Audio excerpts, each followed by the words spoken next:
Praise the Lord. ஆண்டவருடைய நாமம் மகிமைப்படட்டும். ஏசாயா தீர்க்கதரிசன புஸ்தகம் 51வது அதிகாரம் அதனுடைய 11வது வசனத்தை பாருங்கள். அப்படியே கர்த்தரால் மீட்கப்பட்டவர்கள் ஆனந்த களிப்புடன் பாடி சியோனுக்கு திரும்புவார்கள்.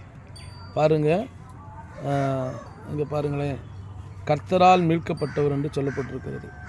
இந்த உலகத்தில் ஒவ்வொரு மனிதனையும் பாவத்திலிருந்து, பாவ சேற்றிலிருந்து மீட்கிறவர் யார் தெரியுமா? கர்த்தராகிய ஆண்டவர். உங்களையும் மீட்கும்படியாக அவர் என்ன தந்தார் தெரியுமா? தன்னுடைய இரத்தத்தை முழுமையாக நமக்காக சிந்தி நம்முடைய பாவங்களை மன்னித்து நமக்காக நொறுக்கப்பட்டு அடிக்கப்பட்டு நம்மளை மீட்டெடுத்திருக்கிறார். உங்களையும் அவர் மீட்க வல்லவர்.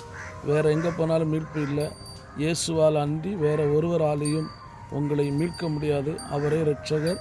அவரே உங்கள் பாவங்களை மன்னிக்கிற தெய்வம். ஆமென்.